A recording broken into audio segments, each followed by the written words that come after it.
ఈ సమయంలో నీ వాక్యం ద్వారా మమ్మల్ని బలపరచండి ప్రభుత్వాన్ని స్తోత్రములు చెల్లిస్తున్నాను కదా. ఈ సమయంలో చేరి వచ్చిన ప్రతి ఒక్కరిని నీ ఆత్మతో నింపండి ప్రభువా. రావాల్సిన వారిని త్వరపెట్టి తీసుకుని రండి. నీ వాక్యాన్ని విని మా హృదయాలను సంపూర్ణంగా మీ వైపు త్రిప్పుకొని నాయన నిత్య రాజ్యములోనికి వారసులుగా మీరు మమ్మల్ని ప్రతిష్ఠించున్నాయి. యేసు నామమును బట్టి వేడుకుంటున్నాము తండ్రి, ఆమేన్. చూద్దాము పరిశుద్ధ లేఖనంలోని దేవుని మాటలు మనం ఈ సమయంలో జ్ఞాపకం చేసుకుందాము. దావీదు కీర్తన 127వ అధ్యాయము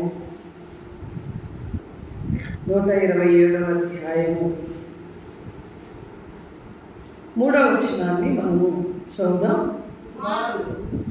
కుమారులు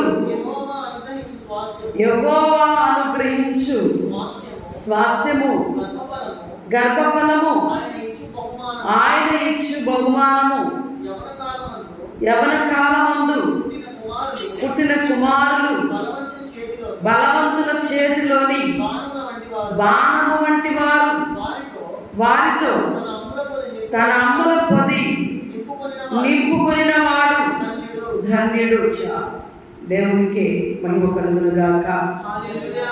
దావీదు కీర్తన 127వ అధ్యాయము 3వ వచనాన్ని మనం జ్ఞాపకం చేసుకున్నట్లయితే, ఆయన ఇచ్చు బహుమానమే అనే మాట మనం అక్కడ చదువుతూ ఉన్నాం. అంటే మనం ఈ మాటని చూసినప్పుడు గర్భఫలం కదా అనుకుంటాం. ఒక ఆత్మని మనము ప్రసవించాలన్నా, ఒక ఆత్మని మనము దేవుని కొరకు సంపాదించాలన్నా దేవుని దగ్గర నుంచి నువ్వు బహుమానం పొందాలి. ఆ కింద వచనంలో అంటాడు, వాక్యంలో మనం చూసినప్పుడు వారితో తన అమ్ముల పొది నింపుకున్న వాడు, అమ్ముల పొది నింపుకోవాలి. వానితో ఎవరినైతే నువ్వు సంపాదించుకుంటున్నావో, ఎవరినైతే బహుమానంగా తెచ్చుకున్నావో, ఎవరినైతే దేవుడు నీకు ఇచ్చారో గిఫ్ట్గా, వారి చేత నీ ఆత్మని నింపుకోవాలి. అప్పుడు నీవు ధన్యుడు అని దేవుని వాక్యం సెలవిస్తూ ఉంది. అయితే దేవుని కొరకు నువ్వు సంపాదించాలి. దేవుని కొరకు మనం కూడా సంపాదించుకున్నాం. ఓ ఫ్యామిలీని సంపాదించుకుంటా ఉన్నాం, 2 బిడ్డల్ని సంపాదిస్తున్నాం. అమ్మ వింటున్నారా? ఎక్కడో ఉంది ఆ మనసు, ఇక్కడే ఉన్నాం. ఎవరినో బిడ్డల కొరకు ప్రయాసపడుతున్నావు సంపాదించుకొని. కానీ ఒక ఆత్మని దేవుని వాక్యంలో మనం చూస్తే, నా కుమారుడా నేను కనియున్నాను అని దేవుని వాక్యంలో మనం చదువుతూ ఉన్నాం. వాక్యంలో ఎన్నోసార్లు ఆ మాట మనం చదువుతాం. నేను కనియున్నాను, శ్రమల్లో కనియున్నాను. దేవాతి దేవుడు శిలువ మీద భారము కలిగి భరించరాని మరి శ్రమల్లో, నిందల్లో, అవమానంలో మనల్ని ఆయన విలువ పెట్టి కొన్నారు. అంటే మనల్ని కన్నారు. ఈరోజు ఒక ఆత్మ కొరకు దేవుడు మనల్ని అందరినీ సంపాదించాడు. ఒక ఆత్మ కూడా మనం ఎవరం కూడా సంపాదించడానికి ఇష్టపడలేదు. ఎందుకు? కారణం ఏంటి? మన పనులేంటో, మనమేందో పరుగులెత్తడమే. కానీ దేవుడు నాకు బహుమానం ఇచ్చాడు, దేవుడిని బహుమానంగా చేశాడు, నేను బహుమానంగా మరి సంపాదించాలి. దేవుని కొరకు బహుమానాలు సంపాదించాలి. నా అమ్ముల పొది నింపుకొని నేను ధన్యుడిగా మార్చబడాలి అని ఆలోచించగలిగిన వ్యక్తులు ఎవరండి? తిన్నాను, తాగాను, సుఖించాను, బిడ్డలను కన్నాను, వాళ్ళకి ఇల్లు కట్టాను, వాళ్ళకి పొలాలు ఉన్నాయి, వాళ్ళకి ఆస్తులు ఉన్నాయి, వాళ్ళకి బ్యాంక్ బ్యాలెన్స్లు ఉన్నాయి అని ఈ రీతిగా మనం చెప్పుకుంటూ ఉంటున్నామే. కానీ దేవుని కొరకు నేనేం సంపాదించాను, దేవునికి నేనేమి ఇవ్వగలుగుతున్నాను? బహుమానం దేవునికి ఏమవ్వగలుగుతున్నాను? దేవుడు మనకు బహుమానాలు ఇచ్చారు. అది శరీర సంబంధంగా బహుమానాలు ఇచ్చారు. ఆత్మ సంబంధంగా నీవు కని ఒక వ్యక్తిని రక్షణలోనికి నడిపించి ఆ బహుమతిని దేవునికి నువ్వు ఇవ్వగలుగుతున్నావా? రేపొద్దున దేవుడు పరలోక రాజ్యం మనం వెళ్ళినప్పుడు, తీర్పులో మనం ఉన్నప్పుడు ఆయన అడిగే మొట్టమొదటి క్వశ్చన్ ఎక్కడ ఏదో తెలుసా? నీ భర్త ఎక్కడమ్మా? మొండి కిరీటాన్ని పెట్టుకొని వచ్చావు, నువ్వు రక్షించిన ఆత్మలయ్యి నా కొరకు నువ్వేం తీసుకొని వచ్చావు? ఏ బహుమతులు ఏమీ తీసుకుని రాలేదే. నువ్వు భూమి మీద ఉన్నప్పుడు నీకు నేను బహుమతులు ఇచ్చాను, స్వాస్థ్యాలను ఇచ్చాను. నా కొరకు నువ్వేం తీసుకొని వచ్చావు? నువ్వు నా కొరకు ఏం చేయగలిగావు అంటే, నేను 2 కన్నానయ్యా, నాకు జీవితం సంతోషంగా అయిపోయింది, నా భర్త నాకు మంచిగా ఉన్నాడు, నా పిల్లలు 2 కన్నాను, నేను గొడ్డుపోతును కాదు, భర్త ఉన్నాడు, నేను అన్ని విషయాల్లో మంచిగా ఉన్నాను అని ఇవి చెప్పుకుంటా వెళ్తే ఇవి పరలోక రాజ్యంలో చెల్లుబాటు కావు. పరలోక రాజ్యంలో చెల్లుబాటు అయ్యేటేంటో తెలుసా? దేవుణ్ణి ఆనందపరిచేదే తెలుసా? భర్తను ఆనందపరిచేది ఏంది? భార్య బిడ్డలను కన్నప్పుడు ఆ భర్త మొహంలో ఆనందం, ఆ భార్య మొహంలో ఆనందం, ఆ కుటుంబంలో ఎంత ఆనందంగా ఉంటుందండి. ఒక్క బిడ్డల కంటే 2 బిడ్డల కంటే, ఆహా నా కొరకు నా భార్య నేను పెళ్లి చేసుకున్నా, నా కొరకు 2 భార్య నా బిడ్డల కంటే ఎంత కష్టపడో ఆమె ఎంత బాగా చూసుకుంటారో, ఎంత బాగా చూసుకుంటారో, అసలుకి ఏది తక్కువ కాకుండా ఇంట్లో పిల్లలకి ఎంతగా చూసుకుంటారో, భార్యకి ఎక్కడి నుంచి వస్తుంది ఆ ప్రేమ? నీకు ఎక్కడి నుంచి వస్తుంది? దేవుడు ఇచ్చాడు నీకు ఆ ప్రేమ. నీ భార్య మీద వాంచగలిగింది, నీ పిల్లల మీద ప్రేమ కలిగింది, తప్పులేదు. అది తప్పుందని బైబిల్ చెప్పడం లేదు. కానీ దేవుని కొరకు నువ్వేం సంపాదించావు? దేవుడిని ప్రేమించి భార్యని ఇచ్చాడు, బహుమతిగా గిఫ్ట్గా ఇచ్చాడు. తర్వాత పిల్లల్ని బహుమతిగా స్వాస్థ్యాలుగా ఇచ్చాడు. కానీ దేవునికి నువ్వేమిచ్చావు? నాకు మంచి భర్త ఇచ్చాడండి దేవుడు, మంచి భార్య ఇచ్చాడండి, మంచి బిడ్డల్ని ఇచ్చాడండి, పర్లా చెప్పుకోవడానికి బాగున్నాయి, ఈ లోకంలో నువ్వు అనుభవించడానికి బాగుంది. కానీ దేవుని కొరకు నువ్వేం చేసావో నిన్ను ప్రశ్న వేసుకో. దేవుని కొరకు నువ్వేం చేస్తున్నావు? దేవుడు రేపొద్దున అడిగే మొట్టమొదటి క్వశ్చన్ ఇదే. నేను ఎవరినన్నా దేవుని కొరకు సంపాదించానా? దేవుని కొరకు ఎవరినన్నా నేను పోషించానా? దేవుని కొరకు నేను ఎవరినైనా బలపరిచానా? దేవుని కొరకు దేవుని వైపు నేను ఎవరినైనా ఒకరు నడిపించానా? ఒకళ్ళ కోసము శ్రమపడ్డానా? ఒకళ్ళ కోసం ఏడ్చానా, కన్నీరు గార్చానా అనే వ్యక్తులు ఎవరండి? ఎవరి కోసమైనా ప్రార్థన చేస్తున్నానా? ఉదయం వెళ్ళి బిడ్డల కొరకు రాత్రి దాకా. మొన్న ఎవరో అంటున్నారు, అమ్మా ఇప్పుడు సంపాదించకపోతే ఎప్పుడు సంపాదిస్తామమ్మా బిడ్డల కొరకు? మరి ఇప్పుడు యవ్వన కాలంలో ఎట్లున్నారంటే అక్కడ వాక్యంలో ఉందమ్మా ఆ మాట, యవ్వన కాలం ముందు పుట్టు ఎలా ఉంటారు? మరి నువ్వు ఇప్పుడు నీ బలవంతం అయిపోయిన తర్వాత అప్పుడు మంచంలో కొనుక్కొని నువ్వు ప్రార్థన చేసి అప్పుడు ఆత్మల్ని ఏం కంటావు? బిడ్డల కొరకు సంపాదిస్తున్నావు, బిల్డింగ్లు కడుతున్నావు, బిడ్డల కొరకు సంపాదిస్తున్నావు, ఆస్తులు కూడేస్తున్నావు. మరి నీ కొరకు అంటూ నీ కొరకు ప్రాణం పెట్టిన ఆయన కొరకు నువ్వేం సంపాదిస్తున్నావు? ఆయన కొరకు ఏమి సంపాదించగలుగుతున్నావు? నిన్ను ప్రశ్న వేసుకో. ఏ రోజన్నా ఈ ప్రశ్న నీ మనసుకు తట్టితే అప్పుడు నువ్వు ప్రార్థన చేస్తావు, ప్రభా ఒక్క ఆత్మని నేను కనాలి ప్రభా, ఒక్క ఆత్మని నేను వేదనతో కనాలి, కన్నీటితో నేను భారం కలిగి ఏడ్చి ఒక్క ఆత్మనైనా కనాలని, ఒక్క ఆత్మనైనా సంపాదించాలని నీ కొరకు నేను ఇష్టపడుతున్నానయ్యా. నాకు ఎవరినన్నా చూపించు ప్రభా అంటే దేవుడు నీ ముందు నిలబెడతాడు ఆ వ్యక్తిగా. నీ సాక్ష్యాన్ని చూసి, నీ జీవితాన్ని చూసి దేవుడు ఆశ్చర్యకరంగా నిన్ను బలపరుస్తాడు నువ్వు నమ్మితే. కానీ ఎప్పుడు మనం ఏం చేస్తామో తెలుసా? లోక సంబంధమైన పనులు అవి ఇంతవరకే, అవి అక్కడ పనికిరావు. కానీ ప్రతి మనిషి చనిపోయే రోజు ఒక రోజు ఉంది. ప్రతి మనిషి దేవుని ఎదుట నిలబడే రోజు ఒక రోజు ఉంది. దేవునికి లెక్కప్ప చెప్పే రోజు ఒక రోజు ఉంది. నీ కోసం ఆయన ప్రాణ త్యాగం చేశాడు, రక్తము చిందించాడు. నీ కొరకు ఆయన త్యాగము నీకు గుర్తుకు రాకపోతే నువ్వెంత సంపాదించినా సంపాదన అంతా వేస్ట్. ఇంత సంపాదిస్తున్నావు పిల్లల కొరకు, ఎంతో కూడబెడుతున్నావు నీ పిల్లల కొరకు, కానీ చివరికి నిన్ను ప్రేమగా చూసేవాళ్ళు ఉన్నారా? నీ పిల్లలే. ఇవాళ నువ్వు ఎంత ప్రేమతో చూస్తున్నావో దేవుని సన్నిధిని కూడా వదిలిపెట్టేసి, దేవుడు చెప్పిన మాటలను కూడా విడిచిపెట్టేసి పరిగెత్తున్నారండి పనులకి. తప్పని అంటలేదు, కానీ దేవుని కొరకు నువ్వేం చేయగలుగుతున్నావు? నువ్వు బహుమానంగా ఆయనకి ఏదైనా ఇవ్వగలుగుతున్నావా? ఆయనకి ఏదైనా నీ దగ్గర నుంచి బహుమానం కావాలంటే నీ డబ్బు కాదు, నీ ఆస్తులు కాదు ఆయనకు కావాల్సిందే, నీ మనసు కావాలి. తర్వాత నువ్వు సంపాదించే అనేకుల కొరకు ప్రార్థిస్తావు చూడు, ఆ ప్రార్థన కావాలి దేవుడికి. అది అడుగుతాడు, నీ దగ్గర అది ఉండాలి. నేను అందరికంటే చాలా ఎక్కువ పని చేస్తాను, అందరికంటే ఎక్కువ సంపాదిస్తాను. ఏం చేయి, ఏది నీ అమ్మట సంపాదించుకోవద్దని చెప్పలేదు, కానీ దేవుని కొరకు బ్రతకాల్సిన సమయంలో కూడా చాలామంది వెనకేస్తున్నారు. నిన్న మంగళవారం చూస్తే బాధ. కుడుకోవాల్సిన వారు పగలు, కుడుకోవాల్సిన వాళ్ళు నైట్. ఏమ్మా ఏంటి, ఎందుకలా? కానీ నువ్వు సంపాదించింది నీకు మిగలదేమో, కానీ నువ్వు గడిపింది అక్కడ లెక్క రాసి ఉంటుంది. నువ్వు లెక్క రాసి దేవుని ఎదుట ఉంటుంది. నువ్వు దేవుని సన్నిధిలో గడిపిన ప్రతి నిమిషము వ్యర్థంగా ఉంటుంది. కానీ నువ్వు సంపాదించిన ప్రతి రూపాయి అది దేనికి వాడబడుతుందో కూడా నీకు తెలియదు. జ్ఞాపకం చేసుకో. దేవుని కోసం బ్రతుకుతావు, దేనికోసం బ్రతుకుతావు, దేవుని కొరకు దేన్ని నువ్వు ఇవ్వడానికి ఇష్టపడుతున్నావు, నిన్ను ప్రశ్న వేసుకో దేవుని సన్నిధిలో. వాక్యాన్ని మనం జ్ఞాపకం చేసుకుంటే చూడండి, 2 విధాలైన సంపాదన ఉంటాయండి. ఒకటేమో కష్టపడి సంపాదిస్తాము, ఒకటేమో ఇష్టపడి సంపాదిస్తాం. కష్టపడి సంపాదన ఏది? కష్టపడి సంపాదిస్తున్నాం. ఒకటేమో ఇష్టంగా సంపాదిస్తాం. ఇప్పుడు కష్టంగా కూర్చుంటారు, ఆదివారం వస్తే కష్టంగా ఉంటుంది, కూర్చోలేరు. కొంతమంది పాపం కాళ్ళు చాపుకుంటారు,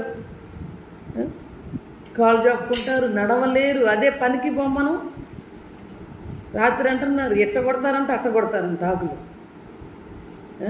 ఒక ఆమె అంటుంది, ఏమ్మా ఆటో దిగేటప్పుడు చిన్నగా నడుస్తావు, లేకలేని దానిలాగా చేలోకి తిన్నామా రప్పాడిస్తున్నావు అంటుందంట. చూడండి, అలాగనే ఎవరిని తప్పు పడతలేదు, కానీ నేను ఎలా ఉంటున్నామో మనం ప్రశ్న వేసుకోవాలి. మందిరంలోకి వస్తే అలసిపోయినట్టు పెడతారు ఫేసులు, గడ్డం కింద చేయి పెట్టదని ఎక్కడో ఉంటారు. పనికి వెళ్తే అలా ఉంటావా? ఆ అమ్మ గుచ్చుతాను, ఈ అమ్మ గుచ్చుతాని ఎన్ని గుచ్చుకుంటున్నావో, ఎంత పరిగెత్తావో తప్పు లేదు, కానీ చేసుకోవడం. కానీ దేవుని కొరకు కూడా అలాంటి ఆరాటం కలిగి ఉండమని వాక్యం చెప్తుంది. నువ్వు లోకంలో ఉన్న పనులకు ఎంత ఆరాటం, ఎంత ఆశ, ఎంత ఇష్టంగా చేస్తున్నావో దేవుని పనిని కూడా అంత ఇష్టంగా చేసినప్పుడు నీవు దేవునికి బహుమతులు ఇవ్వగలవు. దేవుడు నీ బహుమతులు తీసుకోగలుగుతాడు. చూడండి, సమూయేలు గ్రంథము 17వ అధ్యాయము 26, 27 వచనాలు చూద్దాం. సౌలు బహుమతి ప్రకటించాడంట.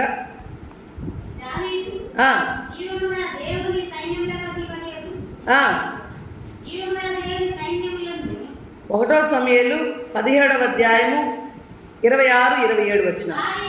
దావీదు జీవము గల దేవుని సైన్యములను తిరస్కరించుటకు ఈ సున్నతి లేని ఫిలిష్తీయుడు ఎంతటి వాడు, వాణ్ణి చంపి ఇశ్రాయేలు నుండి ఈ నింద తొలగించిన వానికి బహుమతి ఏమని తన యొద్ద నిలిచిన వారిని అడగగా, జనులు వారిని చంపిన వానికి చూడండి ఎంత బంగారం, ఇంటింట బంగారమేనంట, ఇంటింట సొమ్మేనంట, ఇంత ఎత్తానన్నాడు. ఇంకా అంతేకాదు, ఇంకా ఏమిస్తా అన్నాడు. చదవండి, 25 చదువమ్మా. వాక్యంలో మనం జ్ఞాపకం చేసుకున్నట్టయితే అక్కడ 25 చదువు. ఒకడు వచ్చుచున్న ఆ మనిషిని చూచితివే, నిజముగా ఇశ్రాయేలు తిరస్కరించుటకై వాడు బయలుదేరుచున్నాడు. వారిని చంపిన వారికి, చూడండి, వారిని చంపిన వారికి రాజు ఏం ప్రకటిస్తున్నాడు? బహుగా ఐశ్వర్యాన్ని తన కుమార్తెనిచ్చి పెళ్లి చేస్తానంటున్నాడు. చూడండి, సౌలు ప్రకటించిన ఈ బహుమానం, సౌలు ప్రకటించాడు ఈ బహుమానం. ఎలాంటి బహుమానం ఇచ్చాడు? మీరు కానీ శత్రువుని చంపితే బహు ఐశ్వర్యాన్ని ఇస్తాను, నా కుమార్తెనిచ్చి నీకు పెళ్ళి ఎవరైనా కానీ అని ప్రకటించారు. ఇవాళ దేవుని కొరకు బ్రతికేవాడు, శత్రువుని జయించేవాడు, దేవుని కోసమే జీవించేవాడికి దేవుడిచ్చే బహుమానం ఏందో తెలుసండి? ఆయన ఇంటిలో స్థలము. ఇప్పుడు దేవునికి నీ హృదయంలో చోటిస్తే, ఈరోజు ఈ క్షణము బ్రతుకున్న నీవు, శరీరంగా బ్రతుకున్న నీవు నీ హృదయంలో ఆయన చోటిస్తే పరలోక రాజ్యంలో ఆయన నీకు, చెప్పండి, ఆయన నీకు చోటిస్తాడు. ఇక్కడ నువ్వు చోటాడు ఇవ్వు ఆయనకి. ఎప్పుడు ఏదో రకమైన లోక సంబంధమైన వాటి కొరకు పరిగెత్తడమే. ఎందుకంటే అపారమైన ప్రేమది. దేవుని మీద ఆ ప్రేమ లేదు. అపారమైన ప్రేమ దేని మీద చూపుతామండి? కాసేపు ఉండే దాని మీద చూపుతున్నాం. శాశ్వతమైన ప్రేమతో ప్రేమించి ఆయన మీద చూపించట్లేదు. కాసేపు ఉండి రేపు ఏం జరిగిద్దో మనకు తెలియదు, ఎప్పుడేం జరుగుతుందో మనకు తెలియదు. ఈ కాసేపుడు దానికి ఎంత ప్రేమను చూపుతారో. కానీ శాశ్వతమైన ప్రేమ యేసయ్యది. ఆయన మీద ప్రేమ చూపకపోతే పరలోక రాజ్యంలో నీకు స్థలం ఉండదు. నువ్వు ఇప్పుడు చోటు. అందుకే అంటాడు సామెతల్లో, నా కుమారుడా నీ హృదయము నాకు, అప్పుడు నీకు నివాసం ఇస్తాను. నేను నివాసం. కావాలంటే యోహాను సువార్త 14వ అధ్యాయంలో ఉంది. మీరు కలవరం చెందమాకండి, బాధపడమాకండి, ఇబ్బంది పడమాకండి. మీరు నాకు స్థలం ఇచ్చారు కనుక నేను మీకు స్థలమును ఏర్పరచడానికి వెళ్తున్నాను. మీకు అందరికి స్థలం ఉంది. మీరు నాకు చోటు ఇచ్చారు. నేనేం చెప్పానో చేశారు. నా కోసం ఎంతగానో మీరు ప్రేమించారు. నన్ను నా ఆజ్ఞ గైకొన్నారు. నా కొరకు ఎన్నో బహుమతులు తీసుకొచ్చారు. నీ భర్తను బహుమతిగా ఇచ్చావు, నీ బిడ్డలను బహుమతిగా ఇచ్చావు, నీ భార్యను బహుమతిగా ఇచ్చావు, నీ యొక్క స్నేహితులు శత్రువుల్ని నాకు బహుమతిగా ఇచ్చావు. కాబట్టి నీ కొరకు నేను నివాసాన్ని చేస్తాను. కలవరం చెందమాకండి అని దేవుడు ఈ రాత్రి వేళ మనతో చెప్తున్నాడు. మారుమనసు పొంది బాప్తీసం తీసుకుని ప్రభు కొరకు జీవించే మనము, మారుమనసు పొందావు మంచిదే, మారుమనసు పొందావు, బాప్తీసం తీసుకున్నావు. కానీ నువ్వు చేయవలసిన పని ఏంటంటే దేవునికి ఇవ్వవలసిన బహుమతి మన దగ్గర ఉండాలి. ఏదన్నా బయటికి వెళ్ళామంటే భార్య కోసం ఏం తీసుకురావాలి, ఏమంటే ఇష్టపడింది, బిడ్డకేం తీసుకురావాలి, ఏమి ఇష్టపడతాడు. నీకు లేకపోయినా నీ బిడ్డకు పెట్టుకుంటావు, నీకు లేకపోయినా నీ భార్యకి తీసుకొస్తావు. నీ భార్య ఏది అడిగితే అది జవదాటం. నీ భర్త ఏం అడుగుతాడో అమ్మ నాకు ఇది ఇష్టం అంటే కష్టమైనా కానీ చేయలేకపోయినా కానీ చేసి తృప్తిపరిచింది భార్య. వాళ్ళిద్దరి మధ్య ఉన్న ప్రేమ అది. కానీ దేవుని కొరకు నువ్వేం చేయగలుగుతున్నావు? దేవుని కొరకు ఏం చేశాడు? ఆయన మనల్ని చాలా ప్రేమించాడు. వాక్యం ఏం చెప్తున్నావు? యోహాను సువార్త 3:16లో దేవుడు లోకమును ఎంతో ప్రేమించాడు. ఆయన ప్రేమించి తన కుమారుణ్ణి మనకేం చేశాడు? బహుమతిగా ఇచ్చేశాడు. మీ కొరకు ఈయన చనిపోయారు అని. మరి మనము తండ్రికి ఏమి ఇవ్వబోతున్నాం? ఆయన కోరుకుంటున్నాడు. కపటమైన బహుమతిని కోరుకునే వాళ్ళు ఉంటారు. చూడండి, ఒక వాక్యంలో మనము జ్ఞాపకం చేసుకున్నట్లయితే కపట బహుమతులు ఇచ్చేవాళ్ళు చాలామంది ఉంటారు. దేవునికి ఆ అవసరమా? వాక్యంలో మనము ఈ మాటని జ్ఞాపకం చేసుకున్నట్టయితే మత్తయి సువార్త చదువుదాం ఒకసారి. మత్తయి సువార్త 26వ అధ్యాయము, మత్తయి సువార్త 26వ అధ్యాయం 14-15 వచనాలు.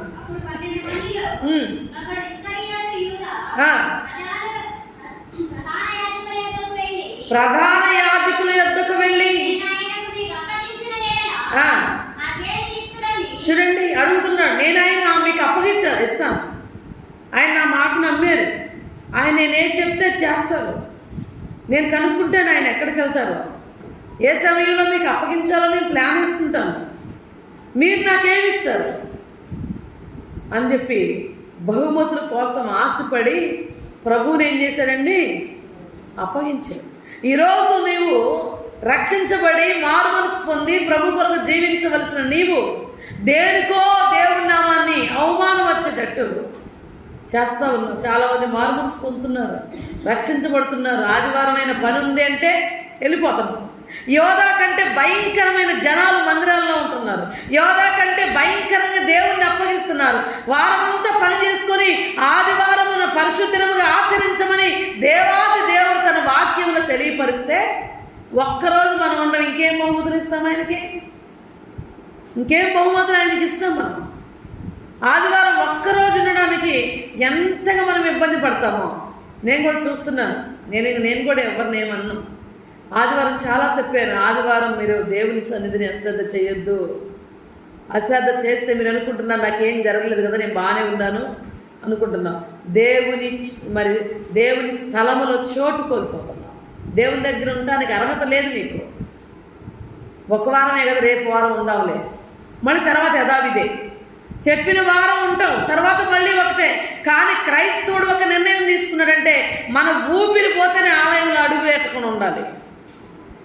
ఎవరైనా మందిరంలో దేవుని సన్నిధికి రాలేదు అంటే వాడు చనిపోయాడని లెక్క. మందిరంలోకి రావటం లేదంటే వాడు చనిపోయాడు. కారణం ఏం? చనిపోయినాడే కదా, రాలేదు. ఎక్కడ చనిపోయాడు తెలుసా? మనం అనుకున్నాను ఏంటంటే అంత మాట అన్నారు, నేను బతికే ఉంటే ఈ వారం అన్న వెళ్దాం అనుకున్నాం. నువ్వు ఆత్మీయంగా చచ్చావు. దేవుని పని ఎప్పుడైతే నిర్లక్ష్యం చేసావో అప్పుడు ఆత్మీయంగా చచ్చావు. నువ్వు జీవించుచున్నా నీవు మృతుడివే. లెక్కకొచ్చి కూర్చోవడమే అన్నాలు వచ్చినా కానీ. దేవుని ఆజ్ఞ అతిక్రమించిన వాడు పాపం చేసినాడు. నేను ఎవరిని ఖండించట్లేదు, వాక్యం ఎలా ఉందో అలానే చెప్తున్నాను. ఎవరిని నాకు అవసరం లేదు. వాక్యం వింటే మనం దేవుని సన్నిధిలో ఉంటాం. ఈ లోకం శాశ్వతమైంది కాదు. దేవుని నమ్మావు, నమ్మకపోతే అది వేరు. దేవుని మార్గంలోకి వచ్చావు, మార్గంలోకి వచ్చిన తర్వాత నిన్ను చూసి అనేకులు మార్చుకోవాలి. ఇది దేవుని మార్గం, ఇది సరైంది, ఈ మార్గంలోనికి వెళ్ళాలి. నేను వెళితేనే కదా, నేను సరిగా ఉంటేనే కదా ఏది శాశ్వతమో ఏది అశాశ్వతమో, ఏది క్షయమైపోయేదో ఏది అక్షయమయ్యేదో మనం జ్ఞాపకం చేసుకోవాలండి. యోధా దేవుణ్ణి అప్పగించేశాడు, మనం కూడా దేవుణ్ణి అప్పగిస్తున్నాం. దేవుణ్ణి అప్పగించి మన పనులు, మన యొక్క అవసరతల కొరకు పరుగులెత్తుతున్నాం. అది ఎంతవరకు దేవుడు సంతోషపడతాడండి? సౌలు ప్రకటించిన బహుమతి దేనికి ప్రకటించాడండి? రాజ్యాన్ని గెలిస్తే, శత్రువుని జయిస్తే నేను కావాల్సింది ఇస్తాను. దేవుడు శత్రువులు లోకంలో ఉన్న రాజే ప్రకటిస్తే, ఈరోజు భూమి మీద తిరుగుతున్న అపవాదులను జయిస్తే దేవుడు నీకు ఎంత బహుమతి ఇస్తాడో ఆలోచించండి. ఆయన ఏమంటున్నాడు? నా సింహాసనం మీద నిన్ను కూర్చొని పెట్టుకుంటాను. లాజరు ఎక్కడ కూర్చున్నాడండి? ఎక్కడ కూర్చున్నాడు? సింహాసనం మీద. అబ్రహాము కుడిరమ్మున ఆనుకున్నాడు. ధనవంతుడు ఎక్కడున్నాడు? పాతాళంలో ఏడుస్తున్నాడు. కారణం ఏంటి? దేవుని చేర్చుకోలేదు. దేవునికి ఇవ్వాల్సింది ఏమీ లేదు ఆయన. కనుక నువ్వు ఏమి ఇవ్వాలని ఇష్టపడుతున్నావో దేవుని సన్నిధిలో మనస్ఫూర్తిగా దేవునికి ఇవ్వాలి. అది ఏదో తెలుసా? డబ్బు కాదు ఆయన కోరుకునేది, లేకపోతే నీ ఆస్తి కాదు. దేవుని కొరకు ఒక వ్యక్తిని నరకము నుండి తప్పించి, యోధా పత్రికలో మనం చూస్తాం 1లో, అగ్నిలో నుండి కొందరనైనా, అంటే అగ్ని ఉంది, వాళ్ళు కాలుతారు, వాళ్ళు చనిపోతారు, అయ్యో భయంకరంగా ఏడుస్తారు, అక్కడ భయంకరమైన నరకం ఉంది, అగ్ని ఉంది. కొంతమందినైనా మీరు లాగండి. మీరు ఎంతకాలం ఇలా ఉంటారు? మీకు తెలిసింది కదా అగ్ని ఉందని. అగ్ని ఉంది కాబట్టి, మీకు తెలిసింది కాబట్టి, తెలియని వాళ్ళు కొంతమందినైనా లాగాలి. ఇదన్నీ రక్షించబడి ఉన్న వాళ్ళు చేయాల్సిందే. నేనెంత సంపాదించాను, నువ్వెంత సంపాదించావు? ఈ సంపాదన బాగానే ఉంది, మరి ఆ సంపాదన ఎలా ఉంది? ఆ సంపాదన ఎంత సంపాదించావు? దేవుని కొరకు ఏం చేసావు? నిన్ను ప్రశ్న వేసుకుంటే చాలా బాగుంటుంది. రూతు గ్రంథము 2వ అధ్యాయము 12వ వచనం ఒకసారి చదవండి. రూతు గ్రంథము 2వ అధ్యాయము 2:12 త్వరగా. యెహోవా నీవు చేసిన దానికి ప్రతిఫలమిచ్చును. ఇశ్రాయేలు దేవుడైన యెహోవా చూడు, రెక్కల కింద సురక్షితముగా ఉన్నట్లు నీవు వచ్చితివి. చూడండి, ఆయన నీకు సంపూర్ణమైన బహుమానం ఇచ్చిన. చప్పట్లు కూడా దేవుని నామాన్ని ముందు. ఎవరంటున్నారండి? ఒక ఆమెను యవనస్తురాలను చూసినప్పుడు భర్త చనిపోయాడు. ఆమెను చూసినప్పుడు ఆమె సాక్ష్యము, ఆమె జీవితము, ఎదుట ఉన్న వ్యక్తిని, ఈ అమ్మాయి చాలా పవిత్రంగా ఉంది, జన్మభూమిని వదిలిపెట్టింది, తల్లిదండ్రులను వదిలిపెట్టింది, దేవుని పని నిమిత్తమే ఆశీర్వదించబడిన ఈ రొట్టెల ఇంట్లోకి వచ్చింది, ఈమె ఎంత మంచిది, అన్ని వదిలిపెట్టుకుని ఉంది. ఆయన రెక్కల కింద దేవుడు ఏమైనా సురక్షితంగా కాపాడుతాడు. ఎలాంటి బహుమానం అంట? సంపూర్ణమైన బహుమానం. వాళ్ళు రక్షించబడి ఎన్ని సంవత్సరాలు అవుతుందండి? ఉందే ఆ బహుమానం నీకు? ఉందే? ఆ బహుమానం పొందుకుంటున్నావా? కనీసం ఇంట్లో భర్తకు చెప్పుకోలేము, పిల్లలు చెప్పుకోలేము. ఎలాగండి? మనం కరెక్ట్గా ఉన్నప్పుడు మన భర్త అనుకుంటాడమ్మో, నా భార్య ప్రార్థనాపరురాలు, ఆమె పరిశుద్ధనాన్ని ఆచరించుద్ది, నా భార్య ఉదయం లేచి ప్రార్థన చేస్తుంది, నా ఉదయం లేచి నా భార్య నా కొరకు, నా బిడ్డల కొరకు కన్నీరు కార్చుద్ది అని చెప్పింది. ఈరోజు ఒక ఇంటికి వెళ్తే మేము చదువుకునేటప్పుడు ఆ అమ్మాయి పరిచయం మాకు. ఒక ఇంటికి వెళ్తే అమ్మాయి చెప్తా తన సాక్ష్యం. ఎల్లని గుడి లేదంట, మొక్కని దైవం లేదంట, ఎన్నో సాట్లకి వెళ్ళి ఆ గుళ్ళోనే కొనుక్కున్నారంట. భయంకరమైన పరిస్థితులు అనుభవించామమ్మా. ఒక సిస్టర్ గారు వచ్చి మాకు ఒక్క 10 నిమిషాలు వాక్యం చెప్పి మా కొరకు ఏడ్చింది, ప్రార్థన చేస్తా. ఆమె కన్నీరే ఈరోజు మమ్మల్ని బ్రతికించిందని సాక్ష్యం ఇస్తుంటే, నిజంగా ఆమె మళ్ళీ సావుకురాలు కాదు, విశ్వాసే. మా కుటుంబం కోసం ఏడ్చింది, ఏందా మా కోసం ఏడ్చి ప్రార్థన చేస్తుందేమా అని చెప్పి నేను విశ్వసించాను దేవుణ్ణి. నేను అన్నిటిని తీసేసి అప్పుడు నుంచి ఏసయ్యని నమ్ముకున్నాను. ఈరోజు అడుగడుగున నేను కాసేపు కూర్చొని కన్నీరు కారుస్తాను నా భర్త కొరకు, నా బిడ్డల కొరకు. సమస్య ఏదొచ్చినా కానీ కూర్చొని ప్రార్థన చేస్తాను. వెంటనే నా సమస్యకు జవాబు దేవుడు చూపిస్తాడు అని ఒక అన్నిరాలు సాక్ష్యం ఇస్తాను. ఈరోజు మనం ఎంతమందిని ప్రార్థన చేస్తున్నాం అలాగా? ఎంతమందిని ప్రార్థన చేయగలుగుతున్నాం అలాగా? సంపూర్ణ బహుమానం అంటే ఏంటో తెలుసా? దేవుడు మనకి ఇవ్వడానికి సిద్ధంగా ఉన్నాడు. ఆయన కుడి చేతులు పట్టుకుని ఉన్నాడు. రక్షించబడి నీవు ఆత్మల కొరకు ప్రయాస, కుటుంబాన్ని రక్షించుకోవాలని ప్రయాస, సంఘాన్ని కాపాడుకోవాలని ప్రయాస, గ్రామం కొరకు చేసే ప్రయాస, యవనస్తుల కొరకు చేసే ప్రయాస. ఈ ప్రార్థన నీ కుటుంబానికి దీవెనకరంగా మార్చబడింది. ఇదే దేవునికి బహుమానం. ఈ బహుమానమే దేవునికి. వాళ్ళ కనీసం మన భర్త కొరకు కూడా కన్నీళ్ళు రాల్చం, మన బిడ్డల కొరకు కూడా కన్నీళ్ళు రాల్చం. వాళ్ళు ఎక్కడ తిరిగినా ఎడిపోయినా పట్టించుకోం. తిన్నామా, తాగామా, సంపాదించామా, ఆమె సంపాదించి నేనని సంపాదించాను, ఇలాంటి మనసు. కానీ ఏ క్షణం ఏం జరిగిద్దో మనకు తెలియదు. కనుక మన బిడ్డలు ఎప్పుడు కూడా దేవుని కృపను పొందుకోవాలంటే దేవుని వైపు మనం చూడాలని దేవుని వాక్యం సెలవిస్తూ ఉంది. చూడండి, మత్తయి సువార్త, నేను ముగిస్తాను. మత్తయి సువార్త 25వ అధ్యాయం 21వ వచనం చూడండి. మరి ఎలాంటి బహుమానం దేవుడిస్తాడో ఒక సమయంలో వచ్చి,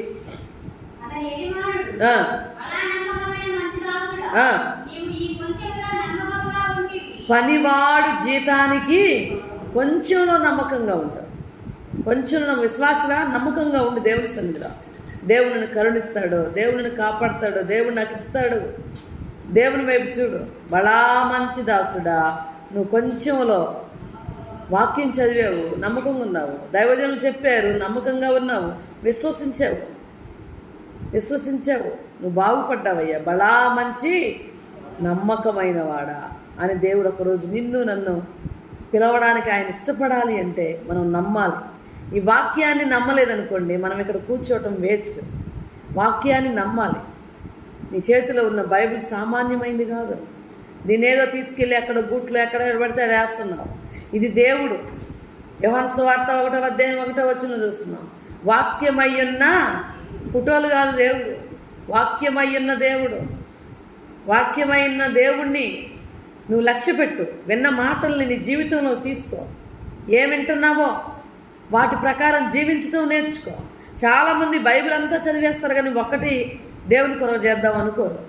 కానీ నువ్వు బైబిల్ అంతా చదవలేకపోయినా వాక్యాన్ని, విన్న వాక్యాన్ని, ఓహో ఇలా చేయాలా, ఇలా చేస్తే దేవునికి సంతోషమా, విన్న వాక్యాన్ని బట్టే నడుచుకుంటే దేవునికి ఆనందమా అని నువ్వెప్పుడైతే మనస్ఫూర్తి దేవుని సన్నిధిలో చేయగలుగుతావో అప్పుడు దేవుడు నీకు బహుమతులు ఇవ్వడానికి ఇష్టపడతాడు. ఏ బహుమతి తెలుసండి? పనివాడు ఎంత కష్టపడుతున్నాడో, ఎంత కన్నీరు గారుస్తున్నావో. సామెతలు 31వ అధ్యాయంలో మనం చూస్తాం. ఆమె కుటుంబం కొరకు ఏకుజామున లేచి ఏం చేసిందంట? ప్రార్థన సిద్ధపరిచిందంట. కుటుంబానికి ఏం కావాలో కుటుంబానికి సిద్ధపరిచింది. భర్తకేం కావాలో, బిడ్డలకేం కావాలో. ఇవాళ నువ్వు కూడా ఏం చేయాలో తెలుసా?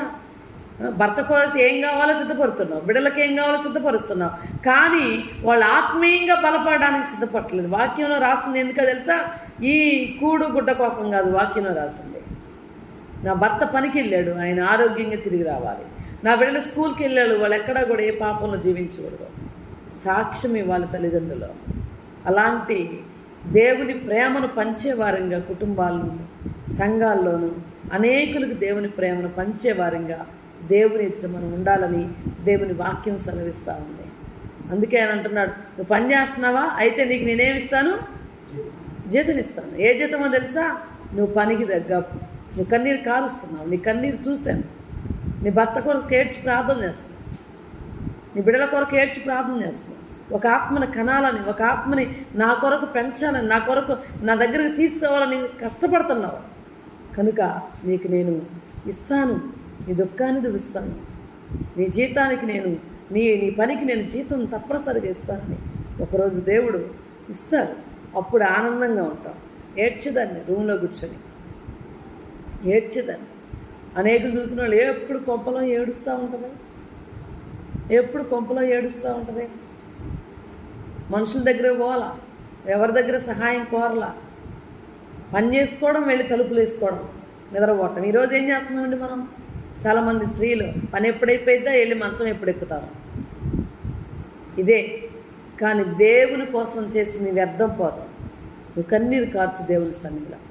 నిద్రపోవటం కాదండి, నిద్ర ముఖ్యంగా. నిద్రపోయిన దావీదు పాపంలో పడ్డాడు.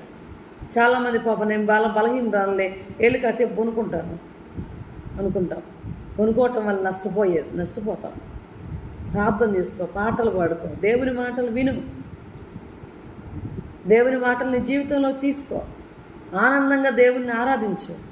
అప్పుడు నువ్వు ఎంత పని చేస్తున్నావు ఆయన చూస్తున్నాడు, ఆ పనికి తగిన ప్రతిఫలం ఇస్తాడు. అంతేగాని నువ్వు సమయం దొరికితే పక్కింట్లో కూర్చోవడం, సమయం దొరికితే వెళ్ళి నిద్రపోవడం, సమయం దొరికితే నీ ఇష్టానుసారంగా జీవించడం దేవునికి ఇష్టం లేదు. అది సరైన బహుమతులు పొందుకోవడానికి కాదు, నష్టపోతావు. అందుకు దేవుని వాక్యంలో మనం చూస్తే చూడండి, అపోస్తలుల కార్యము 3వ అధ్యాయం 14వ వచనం చూసి ముగించుకుందాం.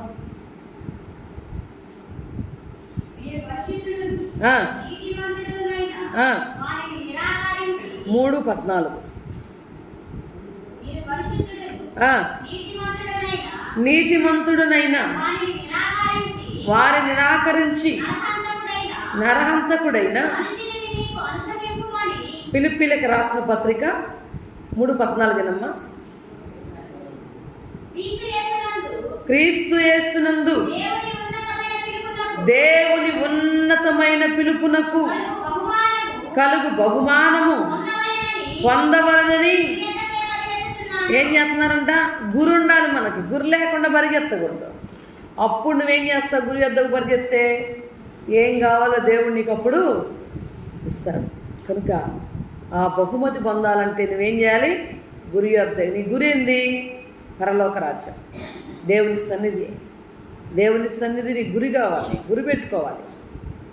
ఈ సంవత్సరం ఇలా ఉండాలి, ఈ సంవత్సరం ఇలా చేయాలి, ఈ సంవత్సరం ఇలా ఉండాలి, ఈ సంవత్సరం కన్నీరు గార్చాలి, ఈ సంవత్సరం నేను దేవుని కొరకు ఆత్మను సంపాదించాలి, ఈ సంవత్సరం నేను ఇలాంటి నిర్ణయం తీసుకోవాలి. నా గురి నీకు ఉండాలి. గురుంటే దానికి తగిన ప్రతిఫలాన్ని దేవుడిస్తాడు. తల్ల ఉంచుదామా? ప్రార్థన చేసుకున్నాం. దేవుడి మాటలు మన వినికిల్లో దీవించునుగాక. ప్రార్థన తీసుకున్నాం, ప్రార్థన చేద్దాం, తలలో ఉంచుదాం. దేవాని స్తోత్రాలు, స్తోత్రాలు, స్తోత్రాలు, స్తోత్రాలు, స్తోత్రాలు ప్రభువా, కృపా సత్య సంపూర్ణ. ప్రార్థన చేద్దాం, దేవుణ్ణి అడుగుదాం. నువ్వు దేవుని కొరకు ఏమి తీసుకొని వచ్చావు? రేపొద్దున ఇదే మొదటి క్వశ్చన్. దేవుని కొరకు మనం ఏం చేయగలుగుతున్నాం? దేవుని కొరకు ఏమి ఇవ్వగలుగుతున్నాం ఆయన సంతోషపెట్టడానికి? వాళ్ళ బయట బజారుకి వెళ్తేనే భార్యకి తీసుకెళ్తే సంతోషపడిద్ది, బిడలకి తీసుకెళ్తే సంతోషపడిద్దని వాళ్ళని తృప్తిపరచడానికి చూస్తున్నావే. మరి దేవుని తృప్తిపరచడానికి నువ్వేం చేస్తున్నావు? ఒక్కసారి దేవుని సన్నిధిలో ప్రార్థన చేయి. దేవుణ్ణి అడుగు. ఈ సమయంలో పరిపూర్ణంగా దేవుణ్ణి అడుగుతావా? ఈ సమయంలో